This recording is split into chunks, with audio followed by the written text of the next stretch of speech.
Hi everyone, this is Kirti Tiwari and in this video we are going to discuss terms and forms regarding English literature. So चलिए start करते हैं video without wasting any time.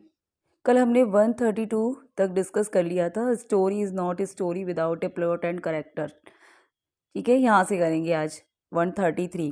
Dash is a moment in which the liner story is interpreted and launched to an event that occurred in the past। ठीक है, यानी कोई भी story है या कोई भी फिल्म वगैरह हम जो देखते हैं उसमें क्या होता है कि कोई स्टोरी कोई पास्ट में कोई एक्शन हुआ है वहाँ से स्टार्ट होती है। ठीक है, यानी स्टोरी फ्लैशबैक में चलती है क्योंकि जो जहाँ से जिस मोमेंट से वो स्टार्ट हुई है वहाँ से ना होके कोई मतलब पास्ट इवेंट से वो शुरू होती है, तो उसे कहते हैं फ्लैशबैक। ठीक है, कहते हैं ना ये जो मूवी है या पिक्चर है ये फ्लैशबैक में चल रही है। So answer is flashback. Next है 134। यहाँ भी आपको फिल इन द ब्लैंक्स करनी है। Is the most dramatic meaningful and suspenseful moment in the story. ठीक है, most dramatic meaningful and suspenseful moment in the story. It is a point. ये वो पॉइंट होता है when the story reaches a breaking point, when something और someone must change. इसे बोलते हैं हम क्लाइमैक्स। ठीक है, क्लाइमैक्स क्या होता है? most dramatic, meaningful and suspenseful moment in the story. It is a point when the story reaches a breaking point, then something or something must. Next है 135 डैश, यहाँ fill in the blanks करनी है। is the repetition of a certain sound at the beginning of successive word or phrases. So answer is alliteration. Alliteration is the repetition of a certain sound. Alliteration क्या होता है? एक sound या repetition of consonant or a sound at the beginning of successive word or phrase is called alliteration. Next है 136 refers to words which sound like that which they describe। ठीक है, जिसको describe किया जा सकता है उसके बेसिस साउंड के बेसिस पर। Answer is onomatopoeia. नेक्स्ट है 137 refers to new words or words recently created in order to describe something which has never been described. यानी कि ये वो टर्म है जो न्यू वर्ड्स को रेफ़र करता है और उन वर्ड्स को जो अभी अभी न्यू क्रिएट हुए हैं, जिनका अभी अभी इन्वेंशन हुआ है। क्या करने के लिए? Describe something which has never been described. ऐसी चीज़ों को डिस्क्राइब करने के लिए जिन्हें अभी तक डिस्क्राइब नहीं किया गया था, तो इसे बोलते हैं न्यूलोजिज्म।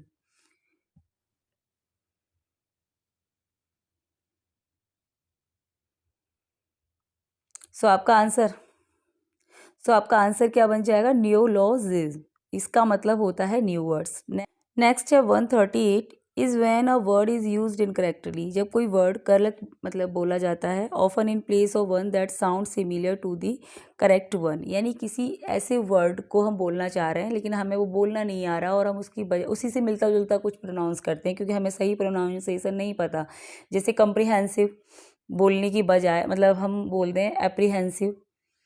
इस तरीके से मिलता जुलता साउंड होगा तो, लेकिन हम एग्जैक्टली जो हम बोलना चाह रहे हैं वो ना बोल के कुछ उससे मिलता जुलता प्रोनाउंस कर देंगे। इसे बोलते हैं मेलाप्रोपिज्म।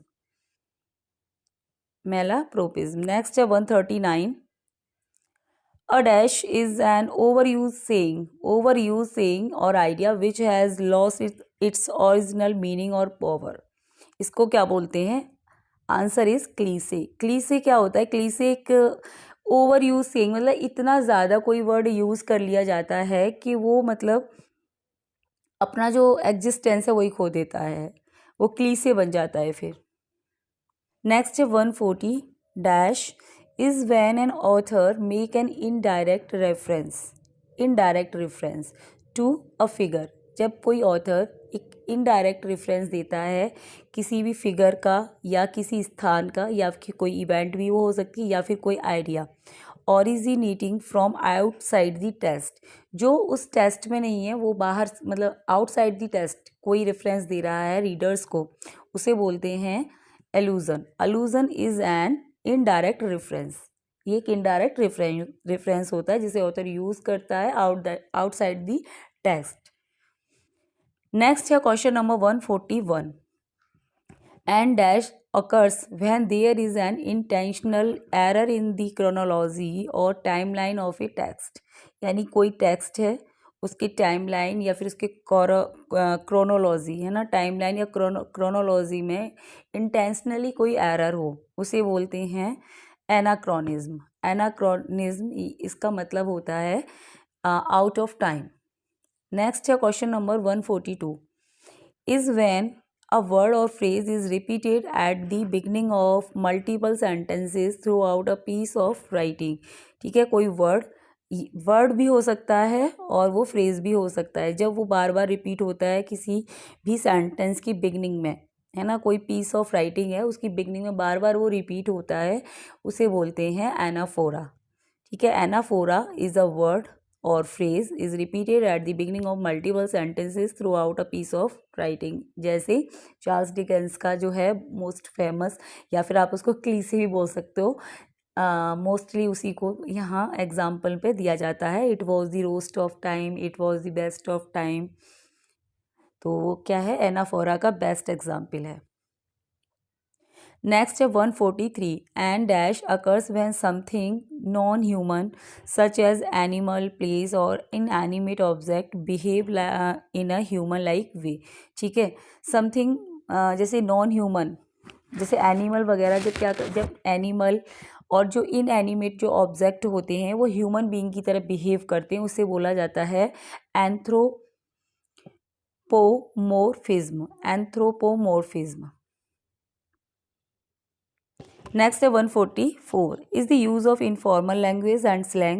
It is often used by author to lend a sense of realism to their character and dialogue. जब किसी ऑथर के character and dialogue informal language या स्लैंग का यूज़ करते हैं, उसे क्या बोलते हैं? Answer is कॉलोकियलिज्म.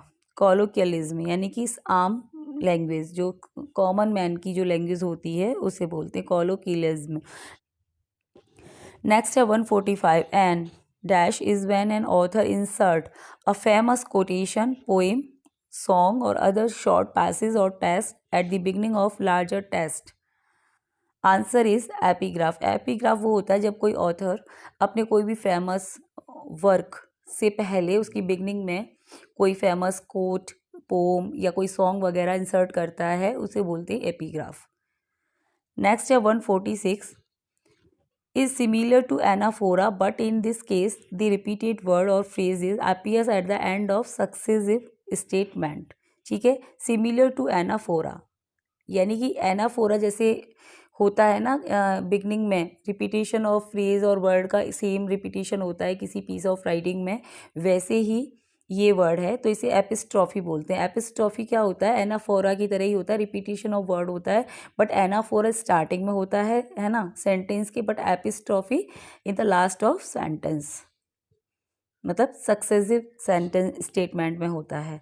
नेक्स्ट है 147. When a more mild or indirect word or expression is used in place of another word or phrase that is considered harsh, blunt, vulgar or unpleasant. Answer is euphemism. Euphemism क्या होता है? एक inoffensive expression होता है या statement होता है. Inoffensive मतलब जो हार्श, ब्लंट, बल्गर और अनप्लीजेंट फ्रेजेस या फिर वर्ड्स होते हैं, उनके स्थान पर जब हम सॉफ्ट वर्ड का यूज़ करते हैं, that is called euphemism. For example, die means क्या होता है? मरना होता है. हम अगर डाई की स्थान पर अगर हम बोलते हैं pass away, that is called euphemism. Next है 148. When an author indirectly hint at through things such as dialogue, description or character action what's to come later on in the story.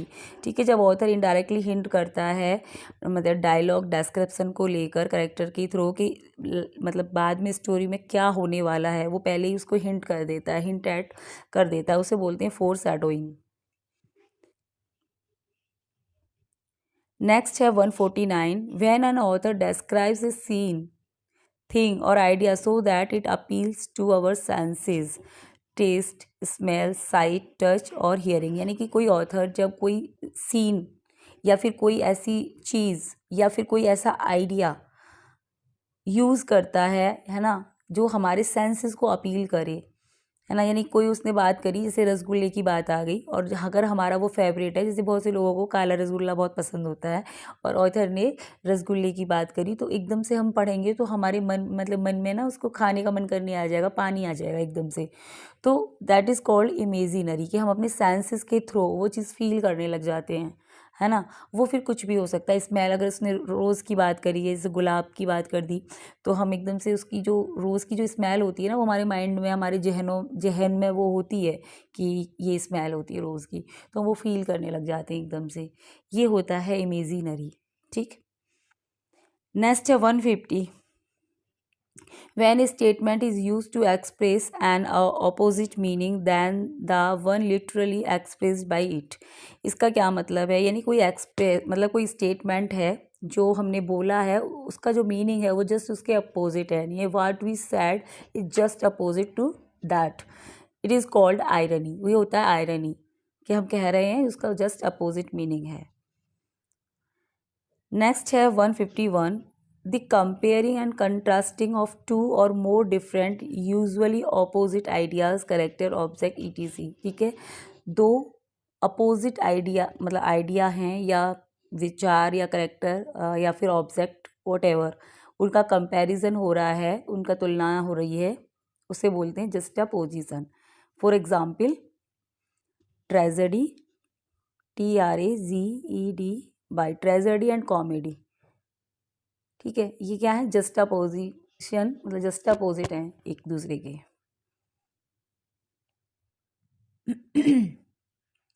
Next है 152। When a related word or phrase is substitute for the actual thing to which it's referring। ठीक है, जब किसी word को या phrase को किसी किसी वस्तु मतलब किसी मतलब फ्रेज और वर्ड को किसी स्थान, किसी व्यक्ति या किसी वस्तु और किसी के स्थान की जगह हम यूज़ करते हैं, यानी एज ए सब्स्टिट्यूट के रूप में हम यूज़ करते हैं, दैट इज़ कॉल्ड मेटोनिम। ठीक है, नेक्स्ट है 153। A statement that appears illogical or self-contradictory but upon investigation might actually be true or plausible। यानी कोई स्टेटमेंट जो दिखने में कैसा लग रहा है? इलॉजिकल लगता है और सेल्फ कंट्राडिक्टरी होता है, यानी कि जो बात वो कह रहा है उसका ही खंडन कर रहा होता है। जैसे बोलते हैं child is the father of man, ये दिखने में कैसा लगता है? इलॉजिकल लगता है, कि how can it be possible कि कोई बच्चा फादर हो सकता है, कोई बच्चा आदमी का पिता कैसे हो सकता है भला, है ना। तो ये स्टेटमेंट खुद को ही कंट्राडिक्ट कर रहा होता है, लेकिन ऐसा नहीं है। जब हम उसको इन्वेस्टिगेट करेंगे या उसका फाइंड आउट करेंगे, उसका जो इनर मीनिंग है, तो हम ये पाएंगे कि वो अपने आप में सही है। ठीक है, ट्रू और प्लॉजिबल फील होता है बाद में, तो पैराडॉक्स है। नेक्स्ट है 154। A type of monologue that often used in drama soliloquy is when a character speak aloud to himself and to the audience, thereby revealing his inner thought and feelings. Answer is soliloquy. Next है 155। Refer to the use of an object, figure, event, situation, or other ideas in a written work to represent something else, typically a broader message or deeper meaning that differs from its literal meaning, symbolism।